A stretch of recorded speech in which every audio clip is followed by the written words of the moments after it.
받으실 말씀은 신약성경 사도행전 2장 37절로 39절의 말씀이 되겠습니다.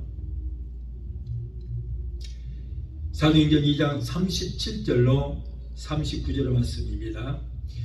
저희가 이 말을 듣고 마음에 찔려 베드로와 다른 사도들에게 물어 가로되 형제들아 우리가 어찌할꼬 하거늘 베드로가 가로되 너희가 회개하여 각각 예수 그리스도의 이름으로 세례를 받고 죄사함을 얻으라. 그리하면 성령을 선물로 받으리니 이 약속은 너희와 너희 자녀와 모든 먼데 사람 곧 주 우리 하나님이 얼마든지 부르시는 자들에게 하신 것이라 하고. 아멘. 기도하시겠습니다.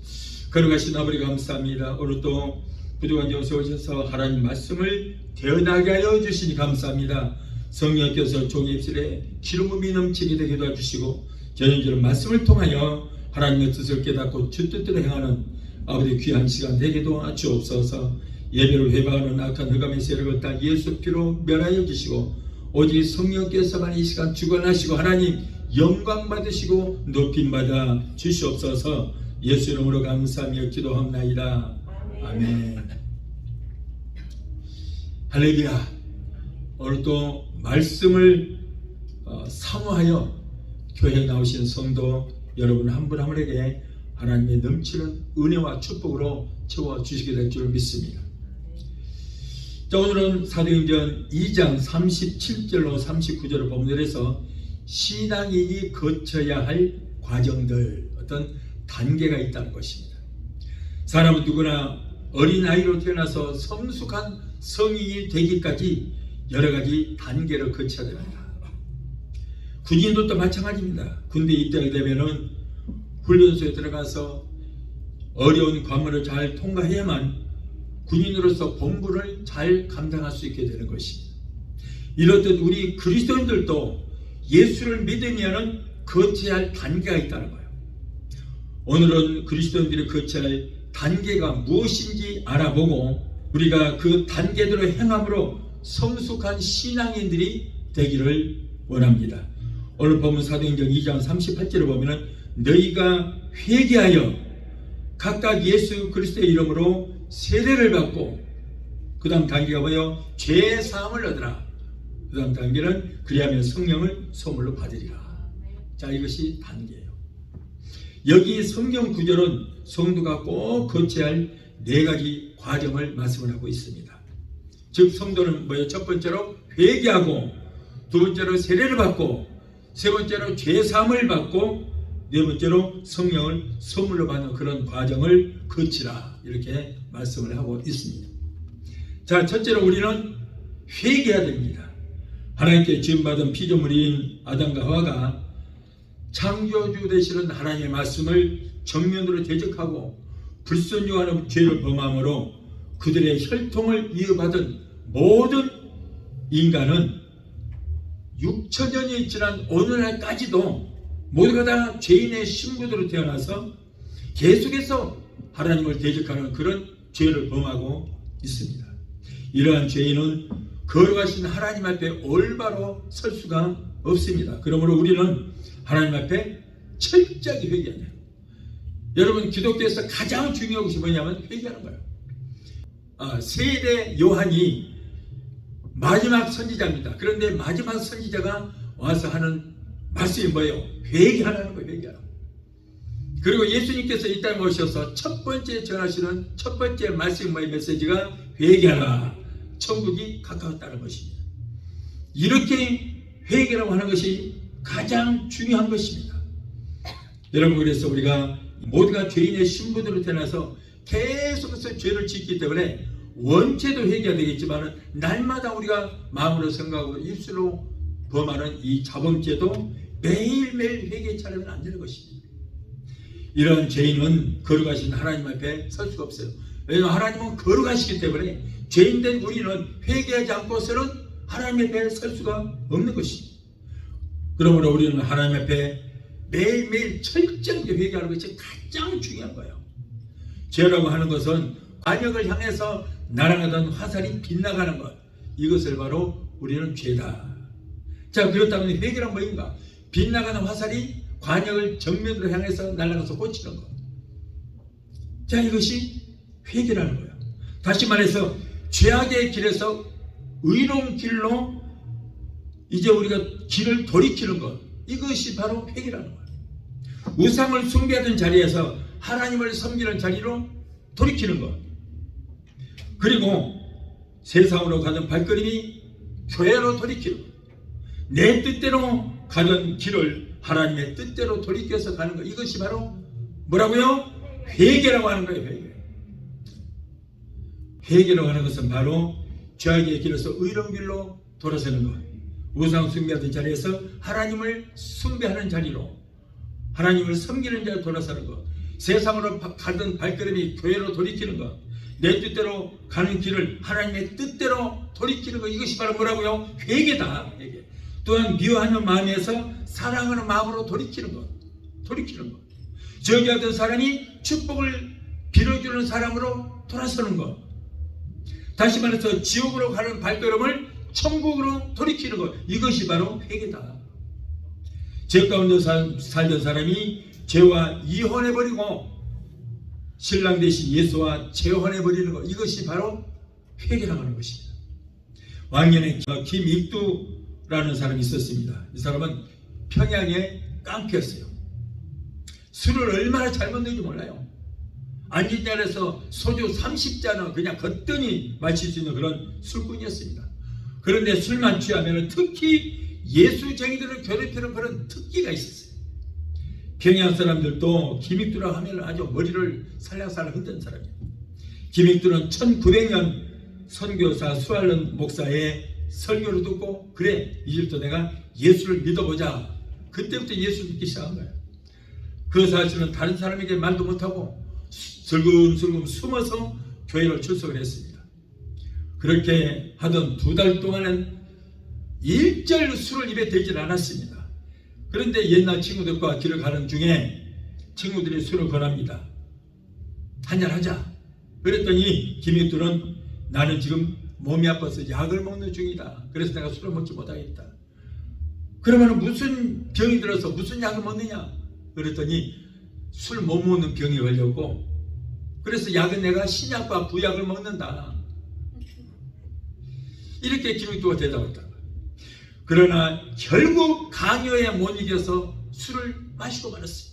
그래놓고는 통곡하면서 얼마나 회개하고 울며 불며 회개했는지, 그 다음부터는 아예 집을 내가 이 녀석들하고 같이 살면 큰일 나겠다. 나 천국 못 가겠다. 그래서 교회 근처로 성도들이 사는 그쪽으로 집을 아예 옮겨버렸어요. 믿지 않은 자들을 만나지 않았습니다. 자, 이렇게 돌이켰다는 거예요. 술을 먹지 않기 위해서, 예수를 믿기 위해서. 저도 예수 믿기 전에는 담배 잘 피웠습니다. 엄청나게 피웠습니다. 항상 입에다 물고 다녔습니다. 술도 그냥 얼마나 많이 먹었는지 그 독한 술을 완전히 지금 생각하니까 귀신이 잡힌 거예요.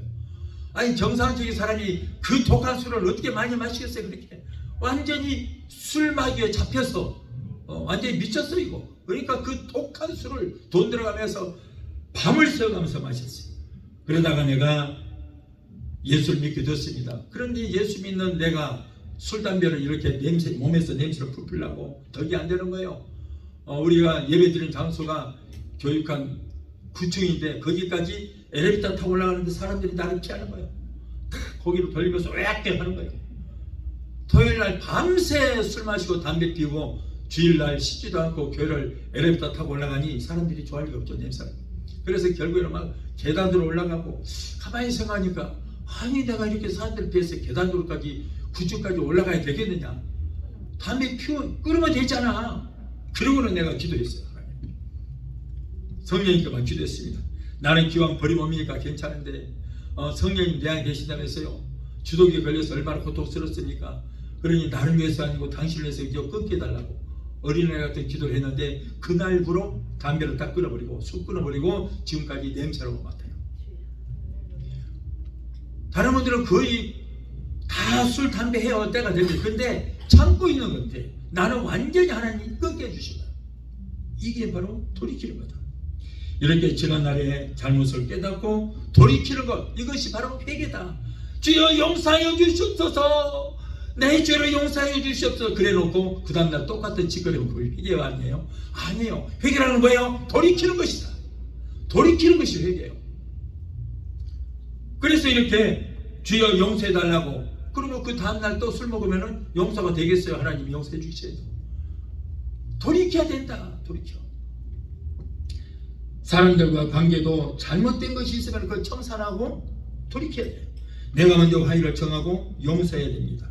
부모님께 불의하던 자녀는 효도하고, 불화했던 가정은 화목하고, 남을 미워하던 사람은 사랑하게 될 때 이것이 과거를 청산하는 일이요 회개라고 할 수 있는 것입니다. 하나님과의 관계에서도 애통해하며 돌이킬 때 이것이 진정한 회개로 이루어질 것입니다.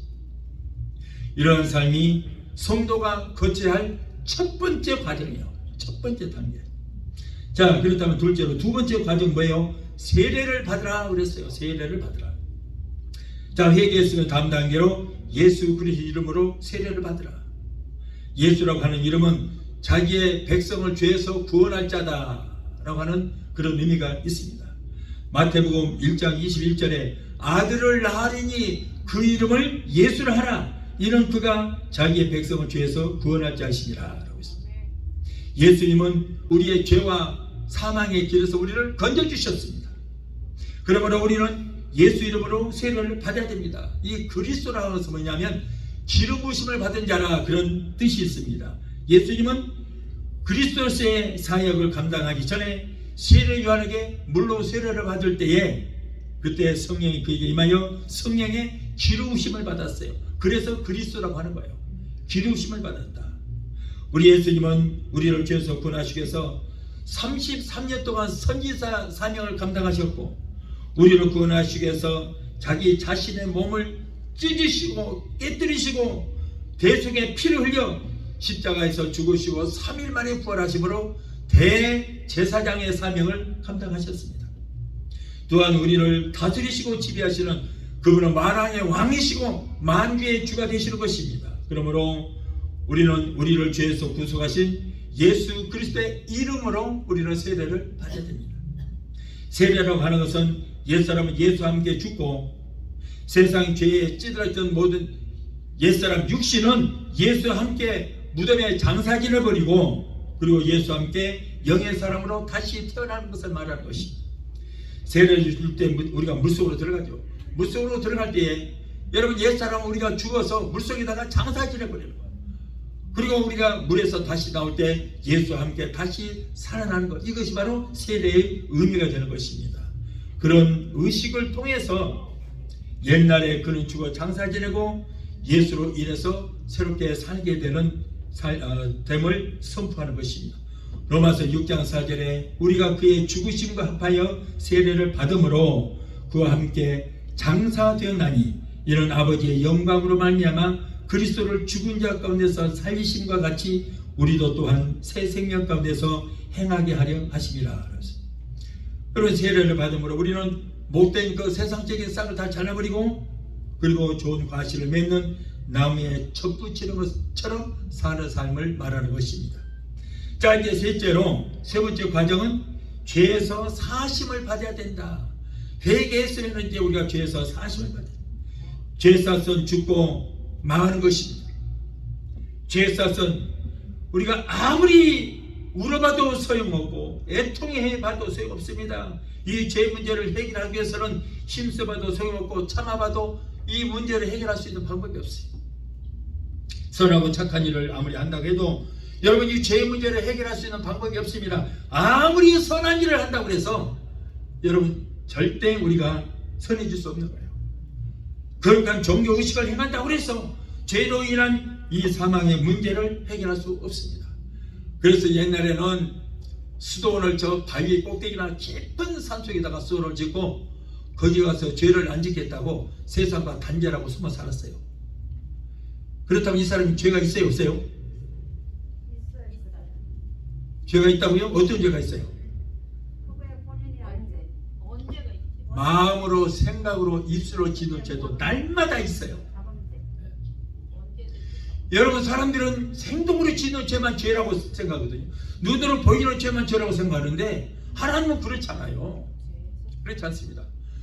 마음으로 내가 누구를 미워만 해도 이미 마음에 살인을 했어요. 살인. 너희 형제를 미워만 해도 너는 이미 살인했다. 남을 미워하고 시기하고 질투하는 것, 여러분 무시무시한 죄가 됩니다. 아시겠어요? 엄청난 죄가 되는 거예요.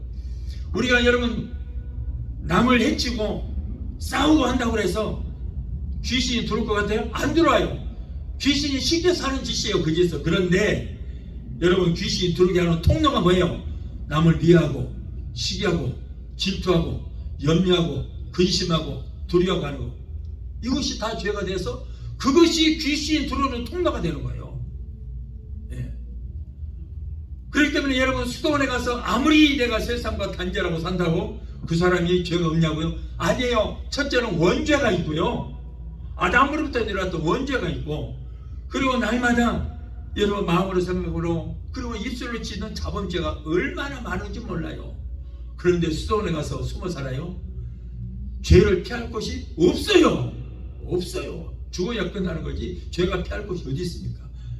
우리는 마귀가 지배하는 이 마귀가 지배하는 세상을 살기 때문에 눈으로 보는 것이 죄요, 생각하는 것이 죄요, 귀로 듣는 것이 죄요. 모두가 고해성 산다고 고해성사 받는 그 사람도 죄인인데 누구 죄를 용서해 주겠어요? 예수님만이 용서해 줄 수 있는 거예요. 왜? 예수님은 죄라는 것이 아예 없고 알지도 못하고, 예수님이 우리 죄 때문에 죽었거든요. 내 죄 때문에 죽어주셨어요. 그렇기 때문에 내 죄를 담당하신 예수님만이 내 죄를 용서할 수 있는 거예요. 아멘? 예수밖에 없어요. 나의 죄를 씻기는 예수밖에. 나를 성취하기도 예수밖에 없습니다. 그 외에는 어디에고 우리 죄를 사함받을 수 있는 방법이 없습니다. 우려받을 수 있는 종교의식으로 저 힌두교의 갱지스에 가서 그 더러운 물에 가서 목욕한다고 없어져요? 비누물을 타서 그걸 마신다고 없어지겠어요? 아니요. 그렇지 않습니다. 그래서 우리가 종교의식을 행하고 아무리 선한 일을 하고 착한 일을 한다고 해서 죄라는 것이 없어진 것이 아닙니다. 여러분 예수 믿는 사람이 선하고 착한 일을 하는 것은 예수 믿기 때문에, 하나님의 자녀이기 때문에 해야 할 의무예요. 그건 의무. 그렇다고 해서 죄가 없어지는 게 아니에요. 오직 예수 피밖에 없는 줄 믿습니다. 나의 죄를 씻기는 예수 피밖에 없습니다. 나를 성취하기도 예수 피밖에 없습니다. 할렐루야. 네. 여러분 구약에서는 죄 없는 양이 인간의 죄를 대신해서 대신 죽어줬어요. 그러나 신약에 와서는 짐승이 우리의 죄와 허물을 담당해 줄 수 없는 것입니다. 그래서 하나님께서 당신의 아들이 죄라고는 알지도 못하시고 아담의 혈통을 타고 태어나지 않았기 때문에 죄가 아예 없는 남의 죄를 사해 주려면은 나부터 깨끗해야 되거든. 내가 죄가 없어야 돼. 그런데 모든 인간 죄 없는 사람 누가 있습니까? 예수님만이 아담의 혈통을 타고나지 않았었고 예수님만이 죄를 알지도 못하신 분이기 때문에 하나님께서는 우리의 모든 죄를 담당하시기 위해서 독생자 예수 그리스도를 이 땅에 보내주셨습니다. 그리고 우리의 모든 인류의 죄를 담당하시고 십자가에서 우리의 죄 때문에 죽어주셨습니다. 그래서 우리가 그 예수 그리스도로 말미암아 죄사함을 받고 하나님은 우리를 하나님의 자녀로, 하나님의 소유로 삼아주신 줄 믿습니다. 창세기 3장 15절에 하나님께서 여자의 후손을 보내줄 것을 약속하셨습니다. 구약에서 약속하신 대로 예수님은 동정녀 마리아에게 성령으로 잉태되어 이 땅에 오셨어요. 그러니까는 여러분 다른 사람들은 모두가 태어날 때 남자의 씨를 통해서 여자의 그 밭을 이용해서 남자의 씨를 뿌려서 거기서 10달 동안 배양을 해서 태어납니다. 그런데 예수님은 성령으로 잉태됐기 때문에 아담의 혈통을 통하지 않았어요. 죄를 몰라요. 죄를 알아요. 그래서 예수님은 성자 하나님이 인간의 몸을 입고 이 땅에 오셨습니다. 예수님은 새 언약으로 오셨어요. 첫 언약은 구약이고 새 언약은 신약입니다. 첫 언약은 아담에게 선악과를 따먹지 말라 이거였어요. 그런데 그 첫 언약을 어김으로 결국에는 저주를 받고 죽게 되었습니다. 그런데 그 저주받은 인간을 구원하시기 위해서 하나님께서 바로 우리에게 예수 그리스도를 보내주셨고, 예수님이 새 언약으로 오신 것입니다. 그래서 아담에게 주신 첫 언약은 딱 하나예요. 하나. 뭐예요? 선악과를 따먹지 말라. 따먹을 날에 정령 죽으리라. 그거 하나예요. 하나. 근데 그것도 지키지 못했어요. 그러자 하나님께서는 이제는 613개의 율법을 주셨습니다. 율법을 주셨어요. 근데 613개의 율법을 다 지켜야 되는데 그걸 지킬 사람 누가 있어요? 우리가 하나도 구원받을 자가 없으니까 그 다음부터는 예수님을 새 언약이라고 해서 새로운 언약으로 보내주셨는데, 새 언약은 뭐예요? 예수만 믿으면 된다. 주 예수를 믿으라. 그리하면 너와 너의 가족 모두가 다 구원을 얻으리라. 이것이 바로 새 언약이에요. 그래서 예수님께서는 새 언약으로 오셨습니다. 그래서 이제 첫 언약으로 망하게 되었던 모든 인간들이 율법도 613개 율법을 지킬 수 없고 결국은 다 죽고 망하게 되자 하나님께서는 우리를 위해서 새 언약이신 예수 그리스도를 보내주시고, 예수님은 죄 싸서 사망이라 내 죄 때문에 내가 죽어야 되는데 나 대신 예수님께서 십자가에서 죽어주시고 부활하셨습니다. 그래서 나를 위해서 죽으시고 부활하신 예수를 믿기만 하면은, 여러분 우리는 모두가 새 언약을 믿기만 하면 구원을 받게 된 줄 믿습니다. 그러므로 예수님은 제자들과 만찬을 떼실 때에 포도주를 나눠주시면서 이것은 너희 죄를 씻기 위한 새 언약의 피, 곧 나의 피다. 이 예수님은 새 언약이고 예수님의 피는 새 언약의 피다. 예수님은 내 죄 때문에 나 대신 저주를 받으시고 죽으시고 장사 지내신 지 사흘 만에 다시 살아나셔서 승천하심으로 나의 모든 죄값을 치러주셨다. 그러므로 나는 이제 이미 그 예수를 믿음으로 속죄함을 받았다. 이렇게 믿고 우리의 입술로 그 믿음을 고백할 때 우리는 죄에서 놓여남을 되게 될 줄로 믿습니다. 이러한 사실을 믿을 때 히브리서 10장 17절 말씀대로 하나님께서 우리의 죄와 불법을 전혀 기억지도 아니하시고, 그리고 우리를 하나님의 자녀로 의롭게 우리를 여겨주신다. 그런 말이에요. 그래서 여러분 이제는 우리가 예수 그리스도의 보혈로 죄 씻음을 받았기 때문에 우리가 어떤 불법을 저질러도 회개만 하면 다 용서해 주시고 죄를 한 번도 짓지 않은 것처럼 용서받은 의인으로 인정해 주시는 것이, 여러분 성경은 인간을 질그릇과 산 갈대와 꺼져가는 심지로 비유를 하십니다. 저와 여러분들은 우리 주님께서 보실 때 질그릇과 상한 갈대와 꺼져가는 심지로 보십니다. 그만큼 깨지기 쉽고 상하고 약한 것은 하나님께서 인간을 지으실 때 흙과 티끌과 먼지를 재료로 삼아서 만들었기 때문에 질그릇보다 더 약하다는 거예요. 우리는 창세기 2장 7절에 흙으로 뭉쳐서 우리를 만드셨다 그랬어요. 욥기 10장 9절에 나를 티끌로 돌려보내시라 하시나이까. 티끌로 왔기 때문에 다시 우리를 나를 티끌로 보내시랍니까? 그런 거예요. 욥이 시편 104편 29절에 주께서 그들의 호흡을 거두신즉 그들은 죽어서 먼지로 돌아가나이다. 돌아가나이다. 그러니까 우리 재료가 흙과 티끌과 먼지라는 거예요. 이렇게 연약합니다. 그런데 여러분 질그릇은 진흙으로 모형을 만들고 수천도나 되는 불가마 속에 집어넣어서 굽잖아요. 그러니까 얼마나 아주 웬만큼 때려도 깨지지도 않아요. 그런데 우리는 재료가 흙과 티끌과 먼지로 만들어서 그래서 불속에다 넣고 굽지도 않았어요. 굽지도 않은 인간이기 때문에 그냥 흙덩어리에 불과합니다. 그러니 얼마나 연약합니까? 조그만 이렇게 잘못 만져도 깨질 정도로 연약한 거예요. 그러나 여러분 우리가 성령의 용광로 속에 들어갔다 나오면은 강한 자가 되게 될 줄 믿습니다. 이렇던 인간은 심히도 연약한 존재이기 때문에 하나님의 도심이 없으면은 여러분 단 한순간도 살아갈 수 없는 것이 우리 연약한 인간이에요.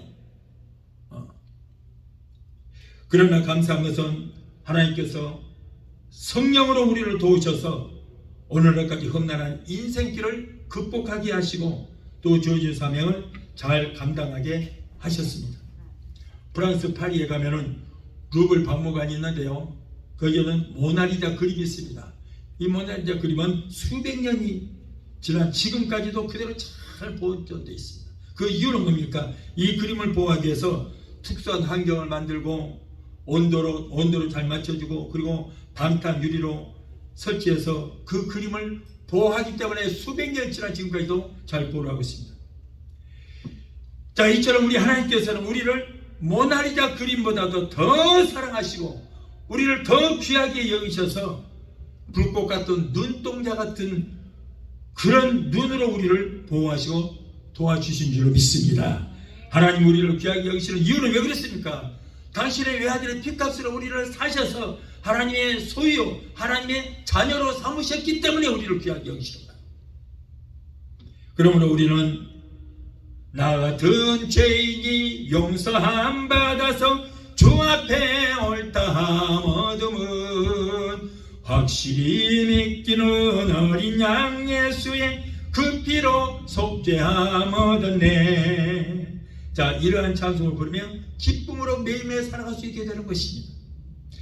자, 이제 네 번째 과정입니다. 네 번째 과정은 성령을 받아라. 성령을 받아라. 자, 우리가 회개하고 세례 받고 죄사함을 받았으면 그 다음 단계로 우리가 성령을 받아야 합니다. 그러니까 자, 세례 받고 회개하고 세례 받고 죄사함 받는 이 과정이 뭐예요? 모두가 성령을 받기 위한 과정이었던 거예요. 핵심이에요. 성령 받는 것이. 더러운 죄악으로 채워졌던 심령의 죄가 떠나가고 세례를 받아 우리의 심령이 깨끗하게 소재된 마음에 이제는 우리가 성령으로 채워야 되는 것입니다. 성령으로 채워야 돼요. 그래서 거룩한 영이 나를 지배를 해야만 되는 것입니다. 로마서 8장 9절에 누구든지 그리스도의 영이 없으면, 성령이 없으면 그리스도의 사람이 아니라. 요한복음 16장 8절 9절에 성령이 아니고서는 죄를 깨달을 수도 없다 그랬어요. 여러분, 이 방 안에 지금 이 안에 먼지가 있을까요? 없을까요? 꽉 찼어요. 다행인 것은 이 먼지가 우리 눈에 보이지 않으니까 우리가 숨을 쉬는 거지, 이 먼지가 우리 눈에 보이면 숨도 못 쉽니다. 그런데 저기에서 한 줄기 햇빛이 쫙 들어와서 비치게 되면 먼지들이 다 보여서 와, 이렇게 많은 먼지가 있었네. 무서워서 숨도 못 쉰다. 한 줄기 빛이 들어오면은 이 먼지가 보이는 거예요. 우리 마음에도 온갖 죄로 얼룩져 있습니다. 어두운 심령의 죄가 꽉 들어찼는데 이게 죄들이 보이지 않으니까 내가 회개하려고 해도 무엇을 회개해야 될지 모르는 거예요. 그런데 여러분, 성령의 빛이 들어오시면, 내 심령에 성령의 빛이 들어오면 내 안에 있는 죄가 다 드러나게 돼요. 다 드러납니다. 그래서 여러분, 우리가 내 안에 있는 죄가 드러나고 그래서 다 하나하나 지적을 해서 회개할 수 있는 거예요. 네.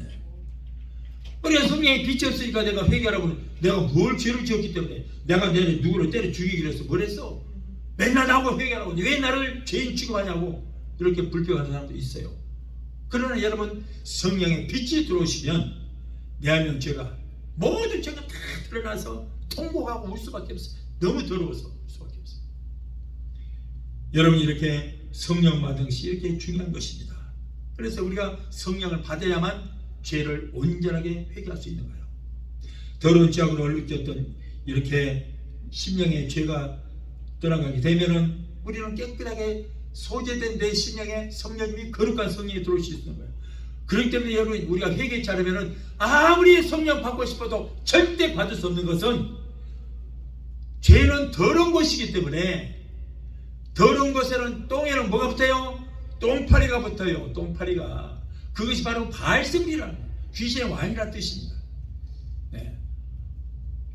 그런 더러운 것이 내 심령에 있는데 어떻게 거룩하신 성령님이 들을 수 있겠어요? 그래서 우리가 철저히 회개하고 내 심령이 깨끗해졌을 때 성령께서 들어오시게 될 줄 믿습니다. 그래서 성령 받으려면 제일 중요한 것이 회개만이 하라. 그래서 여러분, 내 심령 안에 성령께서 들어오셔야만 거룩한 영이 나를 지배하게 되는 것입니다. 로마서 8장 9절에 누구든지 그리스도의 영이 없으면, 성령이 없으면 그리스도 사람이 아니라. 요한복음 16장 8절 성령이 아니고서는 이렇게 죄를 깨달을 수 없다.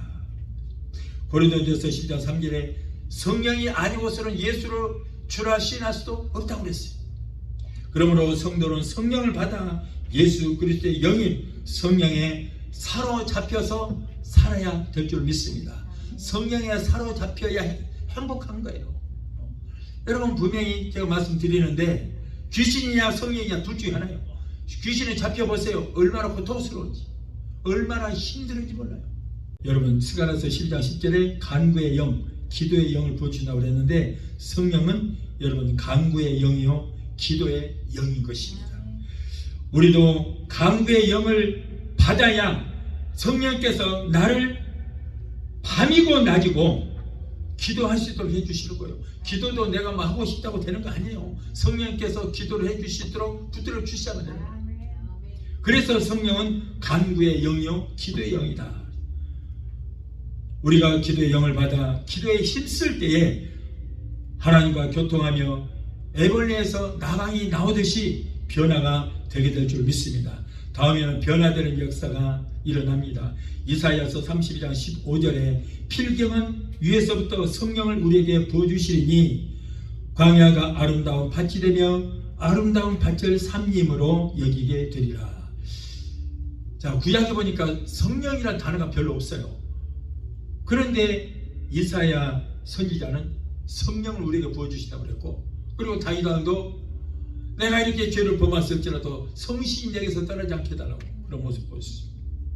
우리가 여러분 변하는 영을 받을 때에 바뀌어지는 역사가 일어나게 되는 것입니다. 성령 받으면 가난이 축복으로 바뀝니다. 성령 받으면 질병이 건강으로 바뀌어지는 역사가 일어납니다. 성령 받으면 실패가 성공으로 바뀌어지게 되는 것입니다. 쓸모없는 사람이 쓸모 있는 사람으로 바뀌어지게 됩니다. 마귀의 역사가 성령의 역사로 바뀌어지는 역사가 일어납니다. 모든 것이 안 되었던 일들이 잘 되게 되는 역사가 일어나게 되는 것입니다. 다음에는 성령과 불세례를 꼭 받아야 돼요. 마태복음 3장 11절에 예수님께서 하시는 말씀이 있습니다. 그는 너희에게 성령과 불로 세례를 주실 것이요 라고 했습니다. 누가복음 12장 49절에 내가 불을 땅에 던지러 왔느니 이 불이 이미 너희에게 붙었으면 내가 무엇을 더 원하리. 자, 예수님의 소원이 뭐냐? 바로 우리가 성령에 불 받는 것이에요. 그래서 예수님께서 이 땅에 불을 던지러 왔다. 그런데 이 불이 너에게 이미 성령의 불이 붙었으면 내가 더 이상 바랄 것이 없다. 우리가 모두가 성령의 불 받는 것입니다. 예수님의 손이 이렇게 우리가 성령의 불 받아서 강하고 담대한 삶을 살기를 원하신 줄로 믿습니다. 예수님도 말씀하시기를 마태복음 12장 28절에 그러나 내가 하나님의 성령의 능력을 힘입어 귀신을 쫓아내는 것이면 하나님 나라가 이미 너희 안에 임하여 있느니라. 자, 예수님도 누구의 힘을 입어서 성령의 능력을 힘입어서 귀신을 쫓았다. 그래서 여러분 여기에서도 나오는 말씀이 우리 안에 귀신이냐 성령이냐 둘 중에 하나다. 그래서 여기서 귀신을 쫓아내는 것이면은 그 다음에 성령이 우리 안에 들어와서 하나님 나라가 우리 안에 임하게 된다. 예수님도 성령의 능력을 힘입어 이렇게 귀신을 쫓고 사람들의 질병을 치료하셨습니다. 물세례만 받지 말고 우리는 성령과 불로 세례를 받아야 돼요. 물세례도 중요하지만 가장 중요한 것은 바로 성령의 불세례를 받아야 합니다. 불세례 받을 때 고기 낚는 어부가 사람을 낚는 어부로 변화가 됩니다. 마약 중독자가 변하여 새 사람이 됩니다. 술주정뱅이가 변하여 전도자가 됩니다. 깡패가 변하여 귀신을 쫓는 능력의 종이 되는 역사가 일어납니다. 불성령의 용광로 속에 들어갔다 나오기만 하면 옛것이 변하여 새것이 되는 역사가 일어날 거예요. 쓸모없는 녹슬은 잡철도 저 용광로 속에 한번 들어갔다 나면 완전히 새로운 농기구로 만들어져 나오는 것입니다. 겁많고 무능하여 골방에 숨었던 예수님의 제자들이 성령의 불로 세례를 받으니 죽음을 각오하고 복음을 전하여 3,000명 5,000명씩 여러분 전도의 열매가 맺히는 그런 역사가 일어나게 되었던 것입니다. 성령 받은 제자들이 나가서 예수님처럼 죽은 자를 살리고 온갖 병자인 자를 고치고 예수 이름으로 명령하니 귀신들이 이렇게 소리치며 떠나가는 역사가 일어났습니다. 또한 우리는 성령의 권능을 받아야 됩니다. 사도행전 1장 8절에 오직 성령이 내게 임하시면 너희가 권능을 받고 예루살렘과 온 유다와 사마리아 땅끝까지 이르러 그리스도의 증이 되리라. 여러분, 성령 받으면 능력이 임합니다. 그래서 우리가 성령 받아야 언제나 복음도 전할 수 있고 영적인 싸움에서도 승리할 수 있는 거예요. 우리는 약하지만 성령 받으면 권능을 받고 땅끝까지 복음을 증거할 수 있습니다. 누가복음 14장 23절에 강권하여 내 집을 채우라 라고 있어요. 강권하여 데려다가 내 집을 채우라. 성령 받은 사람은 전도하지 않고서는 견딜 수 없어요. 왜냐하면 성령님은 전도의 영이시기 때문에, 성령님은 여러분 전도의 영이시기 때문에 성령만 받으면 강권하여 내 집을 채우는 역사가 일어나게 되는 거예요. 성령은 바로 전도의 영이시기 때문에 성령 받으면 전도하지 않고는 견딜 수가 없어요. 그래서 강권하다가 내 집을 채우는 겁니다. 성령 받으면 성령의 은사를 체험하게 됩니다. 고린도전서 12장 7절로 11절을 보면 어떤 얘기는 성령으로 말미암아 지혜의 말씀을, 어떤 얘기는 지식의 말씀을, 어떤 얘기는 믿음을, 어떤 얘기는 병 고치는 은사를, 능력 행함의 은사를, 예언함을, 영들 분별함을, 방언 통역함을 주신다. 이렇게 성령을 받음으로 여러 가지 은사를 체험할 수 있게 되는 것입니다. 불과 성령으로 세를 받으면 갈라디아서 5장 22절 23절의 말씀처럼 사랑과 희락과 화평과 오래 참음과 자비와 양성과 충성, 온유와 절제 같은 열매를 맺게 되는 것입니다. 여러분, 성령 받으면 은사도 필요합니다. 우리에게 은사가 필요합니다. 그러나 가장 중요한 것은 열매가 있어야 돼요. 저 사람이 구원을 받았는가 못 받았는가, 천국 갈 사람인가 못 갈 사람인가, 우리가 알 수 있는 것은 그 사람 열매로 보면 습니다. 성령 받고 구원받은 사람은 열매가 달라요.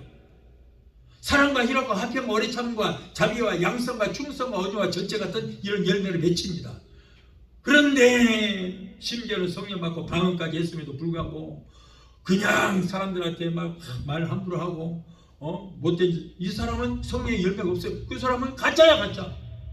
이미 성령을 떠나서 습관적으로 방언하는 거예요. 우리는 꽹과리에 불과한 거예요.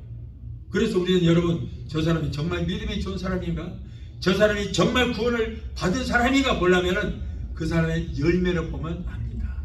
나도 내가 정말 구원을 받았을까, 천국 갈 수 있을까, 그러면 내 자신을 한번 보세요. 내가 지금 열매 맺는 삶을 살고 있는가.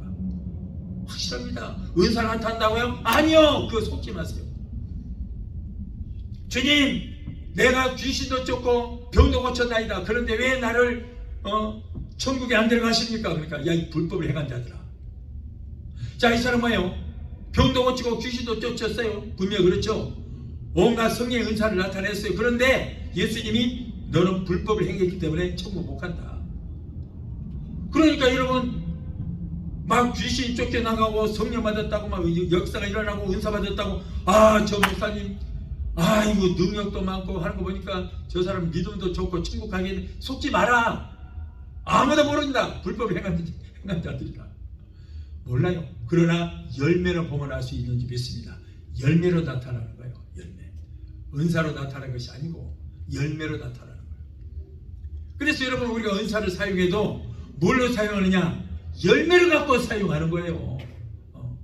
어떤 사람은 막 기도해주고 귀신을 쫓아주고 병든 사람을 기도해줄 때 사랑이라고 하는 열매가 없으면 어떻게 은사를 사용하겠어요? 사랑이라는 열매가 있어야 그 사람은 불쌍히 여기름을 가지고 예수 사랑으로 그 사람을 붙들어주고 기도할 수 있는 거예요. 그렇지 않으면 못합니다.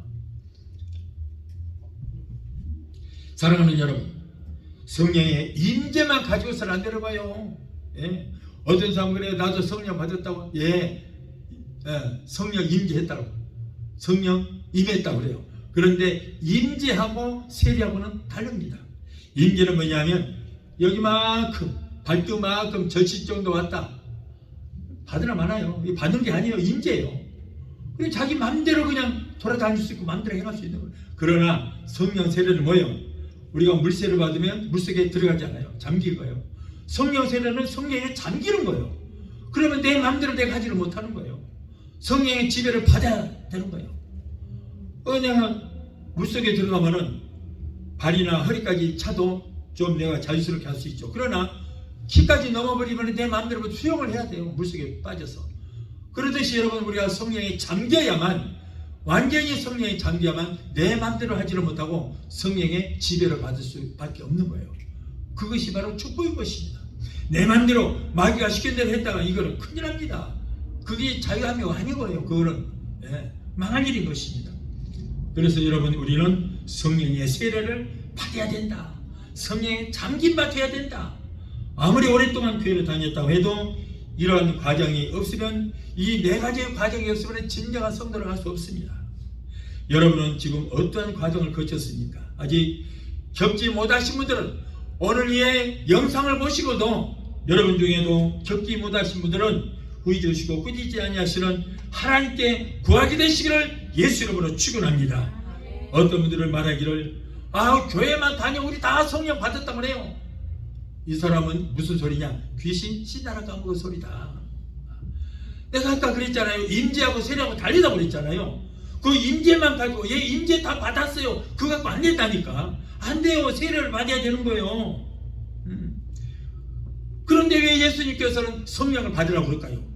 다 성령 받았다며, 교회 나오면. 그런데 왜 너희는 성령 받으라, 성령 받으라. 너희가 불과 성령으로 받으라. 너에게 불성령만 받으면 내가 더 이상 바랄 것이 없다 할 정도로 왜 성령 말씀을 하시게 되냐 그 말이에요. 사도행전 19장 1절로 7절을 보면 바울이 유명한 부흥사가 목회하는 그 교회를 찾아갔어요. 아볼로 목사님이 심무하시는 에베소 교회에 찾아갔습니다. 그래서 이제 사도 바울이 부흥회하러 갔어요. 그럴 때 바울이 너희가 믿을 때에 성령을 받았느냐? 성령 받고 너희가 지금 이렇게 신앙생활 하느냐? 그랬더니 에베소 교회 성도들과 아볼로 목사님 뭐라 그래요? 우리는 성령에 있음도 하지 못했다. 성령이라는 게 있어? 우리는 그거 하지도 못해. 성령이 없어도 여러분, 에베소 교회가 얼마나 번성한지 몰라요. 굉장히 사람도 많고요. 얼마나 많이 부흥되는지 몰라요. 성령 없어도 부흥되는 거예요. 그리고 오늘날 사람들이 많으면 부흥됐다고 그러는데, 여러분 숫자 그 필요 없습니다. 한 사람 한 사람 우리 심령의 부흥이 먼저 일어나야 될 줄 믿습니다. 심령의 부흥이 일어나야 돼요. 그게 구원이에요. 사람 숫자 많다고 그 사람들 중에 그래서 심령의 부흥이 일어나서 구원받은 자가 얼마나 될까요? 도대체 신천지에 가면, 한국에 신천지가 2만이 거기 집단에 가면은 수십만 있어요. 거기에 사람들. 그 사람들이 구원받은 사람이 하나라도 있을까요? 있어요? 있을 리가 없죠. 이만희가 하나님이라고 하는데 거기 가서 무슨 자기가 믿는 하나님하고 우리가 믿는 하나님하고 다른데, 이만희가 하나님인데 그 사람들이, 그 많은 사람들이 한 사람이라도 구원받은 자가 있겠냐? 없어요. 속지 마시라고. 그러니까 많은 사람들이 사람 많고 아주 교회가 막 복잡하면은 와 부흥됐네. 그 부흥이 아니에요. 속임 있어요. 전부 지옥 부흥이에요. 지옥 가서 지옥 부흥이에요. 절대 속아서는 안 됩니다. 그래서 고린도전서 3장 6절에 말씀하기를, 바울은 복음을 심었고 그랬거든요. 그리고 아볼로는 말씀에 물을 주었다 할 정도로 열심히 말씀을 가르쳤어요. 아볼로 목사가 얼마나 신학적으로 잘하는지 몰라요. 철학적으로도 대단해요. 아주. 그러니 얼마나 잘 가르쳤어요. 그래서 신앙생활도 열심히 했는데, 그런데 성령은 고사하고 성령이 있음도 알지 못했다. 그 교회 아볼로 목사님까지도. 그런데 어떻게 교회만 다니면 다 성령 받았다고 그래요? 말도 안 되는 소리요. 예수님의 제자도 3년 반 동안 예수님 따라 다녔지만은 그 뒤에 성령 받은 사람이 있어요? 없어요. 예수 믿은 데도 없어요. 예수님이 부활하시고 50일째 되는 날, 예수님께서 부활하시고 40일 동안 계시고, 그리고 열흘 후에 그때 오순절 마가 다락방에서 성령의 불을 받았어요. 그때, 그러고 나서부터 예수님의 제자들이 온전히 예수를 믿게 되었던 것입니다. 그때부터 신앙이 되었지, 그 전에는 아무것도 아니었어요. 그러므로 여러분, 오늘 많은 목사님들이 70% 80%가 교회 다니면 우리 다 구원받았습니다 라고 얘기하는데 속지 마세요. 그거 믿으면 절대 성령 못 받습니다. 왜 그러냐면은 그게 성령 받은 것이 아니라고 우리가 믿어질 때 성령 불 달라고 우리가 기도할 수 있는데, 우리 모두 성령 받았습니다 그러면 어떻게 돼요? 성령 받을 필요 없잖아요. 다 받은 걸로 찬양하고 있으니까. 너무나도 위험한 거예요. 절대 속지 마세요. 바울이 그들에게 그때 안수하니 에베소 교회와 그리고 아볼로 목사님 모두가 성령으로 세례를 받았어요. 그래서 이제 그때부터 성경 말씀을 가르치기 시작하는데, 성령 못 받은 인간들이 또 여기에서 방해하네요. 그래서 두란노 서적으로 옮겨서 거기에서 하나님 말씀을 가르쳤잖아요. 그때부터 이제 온전한 성도가 되게 되는 것입니다. 그러므로 교회 다닌다고 성령 받은 것이 절대 아니다. 성령 임재만 가지고서는 안 됩니다. 누가복음 11장 13절에 너희가 악할지라도 좋은 곳으로 출전하거든 하물며 하늘 아버지께서 구하는 자에게 성령을 주시지 않겠느냐. 구하세요. 나도 성령 받아서 속지 마시고 구하세요. 성령의 열매도 맺고 성령의 은사도 받아서 능력 있는 신앙인들이 되게 되시기를 예수 이름으로 축원합니다. 자, 먼저 회개하고, 두 번째로 세례받고, 세 번째로 제사받고, 그런 다음에 성령을 선물로 받는 신앙이 거쳐야 이런 과정들을 거치셔서 하나님께 인정받는 성도들이 되게 되시기를 예수 이름으로 축원합니다. 찬양 한 곡 하시고 기도하시겠습니다.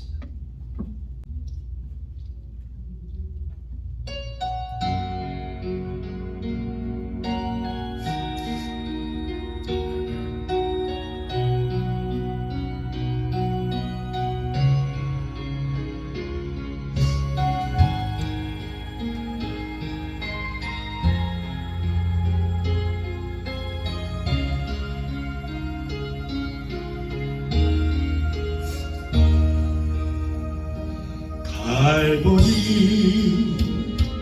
언덕에 주님의 십자가 그 피로 내 죄를 깨끗하게 씻었네. 아하, 생명의 꽃 피었네. 열매 맺혔네. 나는 다시 태어났네. 그 이름 생명나무라. 절망과 고통에 세상길 헤매일 때 예수님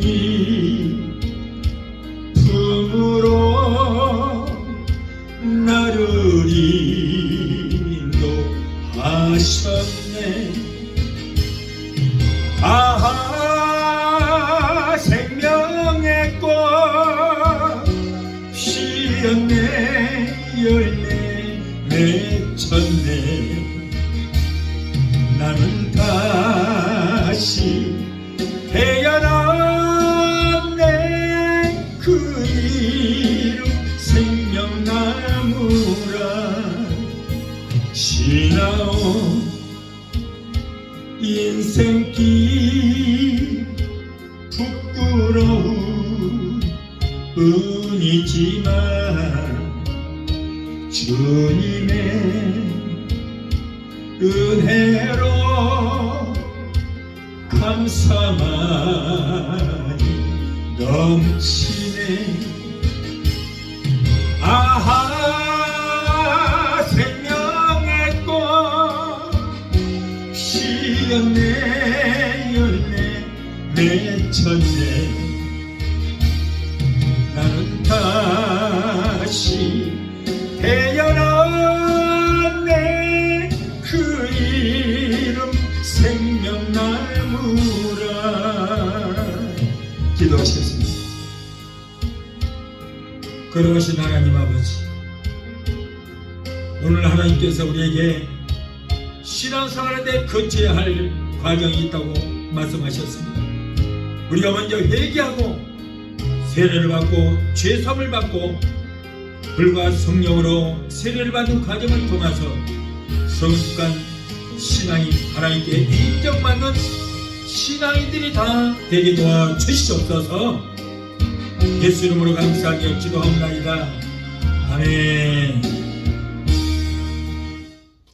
지금은 죄에서 우리를 구원하신 우리 주 예수 그리스도의 그 무한하신 은혜와 아들까지도 아끼지 아니하시고 우리를 위해서 내어주시기까지 우리를 사랑하시는 아버지 하나님의 그 극진하신 사랑과 보혜사 성령님의 내주 교통 충만 역사하심의 은혜가 오늘 주님의 참석하여 말씀으로 의뢰받고 돌아가는 귀한 성도들의 가정과 가족과 직장과 사업장과 자녀들과 생각과 모든 범사 위에 오늘 영상을 통해 함께 은혜 자리에 참여하는 사랑하는 귀한 성도들의 가정과 가족과 직장과 사업장과 자녀들과 생각과 모든 범사 위에 각자 섬기는 교회 위에 베데스다 순복음교회 지금부터 영원토록 함께 하시기를 간절히 축원합니다.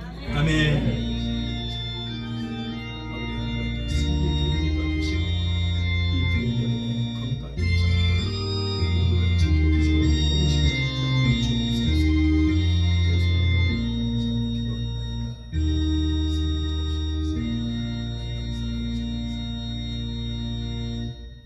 할렐루야.